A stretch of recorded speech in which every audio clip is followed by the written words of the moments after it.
तेरा वैभव सदा रहे मां हम दिन चार रहे ना रहे ఓ తల్లి నీ వైభవం ఎప్పుడు ప్రజ్వరిల్లాలి నేను బ్రతుకున్నా చచ్చిపోయినా సత్యాగ్రహం తన ఆగ్రహాన్ని సత్యాగ్రహంగా పెట్టి 58 రోజుల పాటు కఠోర దీక్ష చేసి మనందరికీ ఇవాళ భాషా ప్రయుక్త రాష్ట్రాన్ని ఏర్పాటు చేయడానికి అవిరళ కృషి చేసి తన తనువుని అసువులో బాసిన అమరజీవి పొట్టి శ్రీరాములు గారి 58 అడుగుల విగ్రహ ఆవిష్కరణ సభలో పాల్గొనడం మీ అందరితో పాటు నాకు కూడా గొప్ప అదృష్టంగా భావిస్తున్నాను.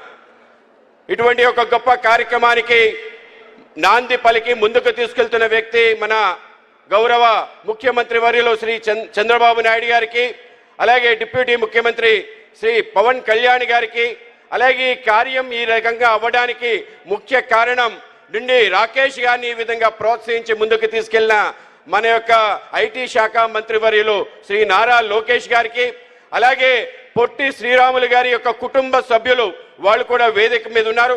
వాళ్ళందరికీ కూడా పాదాభివందనం చేస్తూ, అలాగే వేదిక పైన ఉన్న మంత్రివర్యులకి, ఎమ్మెల్యేలకి, అలాగే వేదిక ముందున్న పొట్టి శ్రీరాములు గారి యొక్క వీరాభిమానులందరికీ కూడా నమస్కారాలు తెలియజేస్తూ, ఈరోజు ఆయన యొక్క త్యాగానికి సంబంధించిన ఆనువాళ్ళగా ఇవాళ స్టాచ్యూ ఆఫ్ సాక్రిఫైస్ గా పెట్టారు.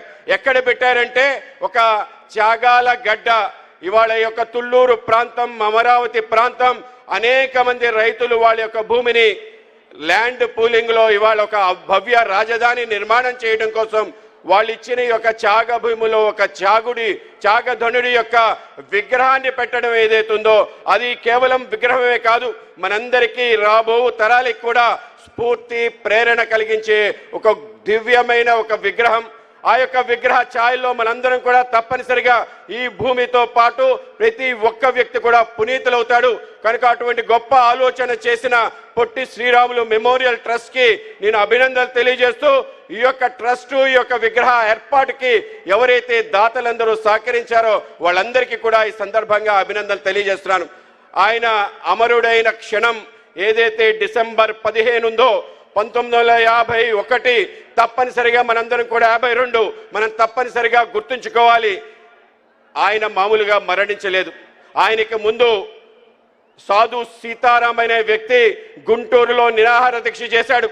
నిరాహార దీక్ష చేసి ప్రత్యేక ఆంధ్ర కోసం పోరాటం చేయాలంటే ఆ రోజు రాజాజీ గారు వచ్చి ఆయనకి నిమ్మనీళ్ళు ఇచ్చి నువ్వు ఆగు నేను ఇస్తాను, జవహర్లాల్ నెహ్రూ గారితో మాట్లాడాను, ఇంకేం కాదు అని చెప్పి భరోసా ఇచ్చి ఆ రోజు పక్కన తప్పిస్తే తర్వాత ఏమీ అతిగతి లేకుండా ఆంధ్రుల యొక్క ఆక్రోశానికి గురై ఎందుకు పనికిరారు ఆంధ్రులు ఆరంభసురులు మీరు ప్రారంభించారు గుంటూరులో, దాని తర్వాత ఏమీ లేదనే మాట వినిన రాజాజీ గారు, ఆ మాట వినిన పొట్టి శ్రీరాములు గారు ఆవేశం ఆపుకోలేక ఏమంటున్నావు ఆంధ్రుల గురించి, ఆంధ్రుల యొక్క పౌరుషం నీకు తెలుపుతానని చెప్పి ఇక్కడ మెడ్రాస్ మెయిల్లో ఎక్కి చెన్నపట్నం దిగి చింతా సాంబమూర్తి గారి ఇంటికి వెళ్ళి, బులుసు సాంబమూర్తి గారి ఇంటికి వెళ్ళి ఎవరికీ చెప్పకుండా ఆయన ఆమరణ నిరాహార దీక్ష చేస్తానని ప్రతినబూని ఆ రోజు ఆ విధంగా ప్రారంభించడానికి తనకి స్ఫూర్తి ప్రేరణ ఇచ్చిన వ్యక్తి మహాత్మా గాంధీ గారు.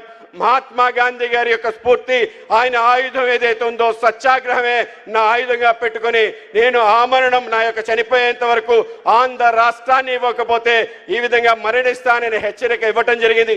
దేశవ్యాప్తంగా ఉండే అనేక మంది ఎవరైతే సర్వోదయవాదులు ఉంటారో, మహాత్మా గాంధీ అనుయాయులు ఉంటారో, ఆంధ్ర ప్రాంతంలో ఉండే నాయకులందరూ ఆయనకి మద్దతుగా వస్తారని భావించారు. కానీ గమనించాలి, ఎవ్వరు కూడా రాలేదు. ఆయన బులుసు సాంబమూర్తి గారింట్లో 58 రోజుల పాటు కఠోర దీక్ష చేసి అసువులో బాసిన క్షణం ఏదైతుందో మనందరికీ కూడా తప్పనిసరిగా మన హృదయాలు గాయపరిచే విధంగా అత్యంత దీనహీన హైన్య పరిస్థితుల్లో ఆయన మరణించాడు. ఆయన శరీరం అంతా కూడా చీముతో నిండిపోయింది. శరీరంలో పురుగులు పట్టి చనిపోయిన యొక్క ఆ శవాన్ని చూసి చలించిపోయిన వ్యక్తులు గుంటూరు గుడివాడ వాసైన మన ఘంటసాల వెంకటేశ్వరరావు గారు ఫోన్ చేస్తే అవును నిజమే నేను విన్నాను, ఒకసారి వచ్చి చూస్తానని చూసిన తర్వాత ఈ శవాన్ని ఎలా తీసుకెళ్తారు అంటే ఒక రిక్షాలో వేసి తీసుకెళ్తానంటే తెలుగు వాళ్ళ కోసం అసూలు బాసిన వ్యక్తి యొక్క శవాన్ని ఏ విధంగా అంత దారుణంగా తీసుకెళ్తారు, ఈ చీము నెత్తురు లేని తెలుగు జాతి కోసం తప్పనిసరిగా హెచ్చరిక చేస్తానని ఘంటసాల వెంకటేశ్వరరావు గారు ఆ రోజు రేడియో మాధ్యంగా అద్భుత గళంతో ఆయన చేసిన ఏదైతే మన జాతికి హెచ్చరిక చేశాడో అందరినీ కూడా ఉసిగొలిపి ఏమిటి జాతి యొక్క లక్షణం ఈ విధంగా ఉంటారా, మన కోసం బలైపోయిన వ్యక్తి కోసం ఈ విధంగా ఉంటారా అని చెప్పి ఒక ఎడ్ల బండిలో ఆ యొక్క శవాన్ని పెట్టి తీసుకెళ్తున్న క్షణంలో మౌంట్ రోడ్లో తెలుగు వాళ్ళందరిలో కూడా ఒక చైతన్యం వచ్చి అందరూ కదిలి ఆ విధంగా ఆయన యొక్క శవ దహనం అయిన తర్వాత ఆ యొక్క దహనం యొక్క ఏదైతే ఆ ధూళుందో దేశవ్యాప్తంగా రాష్ట్ర వ్యాప్తంగా ప్రతి తెలుగువాడి హృదయానికి తట్టి రాష్ట్ర వ్యాప్తంగా అనేక రకాల పోరాటాలు జరిగాయి. ప్రతి ఊరి నుంచి బయలుదేరారు, శ్రీకాకుళం నుంచి చిత్తూరు వరకు ప్రతి తెలుగువాడు గళమెక్కి తన పౌరుషాన్ని చూపించే ప్రయత్నం చేశాడు. మన విజయవాడ నడిబొడ్డులో 7 అసువులు బాశారు. 7 పోలీస్ కాల్పుల్లో మరణించి జవహర్లాల్ నెహ్రూ ప్రత్యేక ఆంధ్ర రాష్ట్రాన్ని ప్రకటించాడు. కానీ గమనించాలి, పొట్టి శ్రీరాములు గారు ఆంధ్ర రాష్ట్రం కోసం చెన్నపట్నం సహిత ఆంధ్ర కోసం పోరాటం చేశారు. కానీ దురదృష్టం ఏంటంటే ఆ చెన్నపట్నం రాకుండా ఆంధ్ర ప్రాంతం రావటం జరిగింది. కర్నూలు కొంతకాలం తర్వాత ఆయన లక్ష్యం ఒక పెద్ద నగరం కావాలి కనుక హైదరాబాద్ సహితంగా ఏదైతే ఆ విశాలాంధ్రని ఏర్పాటు చేయటం ఏదైతుందో ఆ విశాలాంధ్ర నుంచి తర్వాత మన రాష్ట్రం విడిపోవటం అన్ని కూడా పొట్టి శ్రీరాములు ఆత్మకి సరైన విధంగా గౌరవం కానీ ఆ విధంగా సాగనింపిన కార్యక్రమం జరగలేదనేది వాస్తవాన్ని మీ అందరికీ తెలియజేస్తున్నాను. ఇవాళ అనేక మంది అనుకోవచ్చు ఆయన యొక్క కళ చెన్నపట్నం సహిత ఆంధ్రప్రదేశ్, ఆ చెన్నపట్నం రాలేదు, కర్నూలు వచ్చింది, కర్నూలు పోయింది, తర్వాత హైదరాబాద్ వచ్చింది, హైదరాబాద్ పోయింది, అమరావతి వచ్చింది. ఇవాళ అమరావతి పైన కూడా చేస్తున్న అనేక రకాల కుట్రలు కార్యక్రమాలు మనందరం తెలుసుకున్నాం. ఇవాళ చాలా ప్రత్యేకమైన దినం, ఎందుకంటే అటువంటి కుట్రలు భగ్నం చేస్తూ ఏ వ్యక్తి ఏ యొక్క ఆలోచనతో ఒక మహా రాష్ట్రాన్ని ఏర్పాటు చేయాలని ఆలోచన చేశాడో ఆ ఆలోచనని ముందుకు తీసుకెళ్లే విధంగా ఆయన యొక్క ఏదైతే ఆత్మఘోష ఉందో ఆత్మఘోషకి శాంతి కలిగే విధంగా ఇవాళ 58 అడుగుల విగ్రహం అటువంటి స్ఫూర్తిని కలిగించే విధంగా ఉంది. తప్పనిసరిగా రాబో కాలంలో ఏ కలైతే ఒక భవ్య రాజధాని ఆంధ్ర రాష్ట్రానికి రావాలనుకున్నాడో ఆ రాష్ట్రానికి ఈ యొక్క రాజధాని అమరావతి సరైన స్థానం ఆ విధంగా పెట్టి ఆ యొక్క విగ్రహానికి స్టాచ్యూ ఆఫ్ సాక్రిఫైస్ అని పెట్టారు. ఇవాళ గౌరవ ముఖ్యమంత్రి గారు కూడా అభినందనలు తెలియజేస్తున్నాను. అమరావతిలో పెట్టిన మొదటి విగ్రహం మాకు అటల్ బిహారీ వాజ్పేయి గారి యొక్క 100వ జయంతి సందర్భంగా 15 అడుగుల విగ్రహానితో పాటు ఒక ఉద్యానవనాన్ని ఇచ్చారు.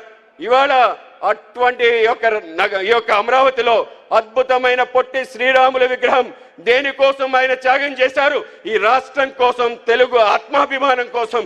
కనుకనే ఆయన విగ్రహం ఆయన యొక్క ఆత్మని తప్పనిసరిగా శాంతింపజేస్తుంది.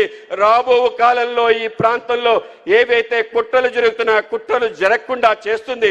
కనుక రాబో కాలంలో ఒక అద్భుతమైన రాజధాని పొట్టి శ్రీరాములు గారి ఆత్మ శాంతిస్తుంది. తప్పనిసరిగా ఆంధ్ర రాష్ట్ర వైభవం ఏ కలైతే అనేక మంది త్యాగులు కన్నారో వాటన్నింటి పూర్తి చేసుకొని ముందుకు వెళ్ళే గొప్ప సందర్భం ఆయన మరణించిన సందర్భంలో డిసెంబర్ 15న మహాత్మా గాంధీ గారి ముఖ్య అనుచరుడు సర్వోదయ నాయకుడు కుమారప్ప గారు అన్నారు, మరొక గాంధీ మరణించాడని చెప్పాడు. గాంధీ 48లో మరణిస్తే 52లో మరణించిన పొట్టి శ్రీరాములు గారిని కూడా గాంధీ అన్నారంటే ఏ విధంగా దేశం కోసం సమాజం కోసం సర్వ సమర్పణ చేసే ఒక హృదయం ఉందో అటువంటి గొప్ప త్యాగశీలి గురించి మనం కేవలం ఆర్య వైశ్య నాయకుడిగా చూడకూడదు. ఆయన జాతీయ నాయకుడు, దేశ వ్యాప్తంగా ఉండే అన్ని జాతులకి ఒక ఆదర్శ పురుషుడు. కనుక అటువంటి వ్యక్తి యొక్క విగ్రహం ద్వారా ఆయన చరిత్ర ద్వారా మనం భావితరాలు కూడా తప్పనిసరిగా స్ఫూర్తి ప్రేరణ పొందాలి. కనుక అటువంటి ఒక గొప్ప కార్యక్రమంలో మమ్మల్ని కూడా భాగస్వాములు చేసినందుకు ఒక మూర్ఖుడు రాశాడు, కోమటోళ్ళంటే అని ఏదేదో రాశాడు, అర్థం కాని ఒక అజ్ఞాని రాసిన మాటలు. ఆయన ఒక్కసారి తప్పనిసరిగా పొట్టి శ్రీరాముల యొక్క చరిత్ర చదవండి. ఆయన ఎవరి కోసం పోరాటం చేశాడు, దళితుల కోసం చేసిన త్యాగం పోరాటం తప్పనిసరిగా నువ్వు తెలుసుకోవాలి. ఏమి రాస్తున్నావు, ఏం మాట్లాడుతున్నావు తెలియని ఒక మూర్ఖులు ఈ దేశంలో ఉన్నారు. తప్పనిసరిగా వాళ్ళందరికీ కళ్ళు తెరిపించే విధంగా పొట్టి శ్రీరాములు గారి జీవిత చరిత్ర, ఆయన యొక్క స్ఫూర్తి ప్రేరణ పోరాటం నిలుస్తాయి. కనుక అటువంటి గొప్ప కార్యక్రమంలో పాల్గొనడం నా అదృష్టంగా భావిస్తూ ఆయనకి శతకోటి వందనాలు అర్పిస్తూ భారత్ మాతాకి జోహార్, అమరజీవి పొట్టి శ్రీరాములు. అందరూ గట్టిగా 2 సార్లు జోహార్ జోహార్ అండి. జోహార్ పొట్టి శ్రీరాములు గారు, జోహార్ అమరజీవి పొట్టి శ్రీరాములు గారు. అందరికీ ధన్యవాదాలు.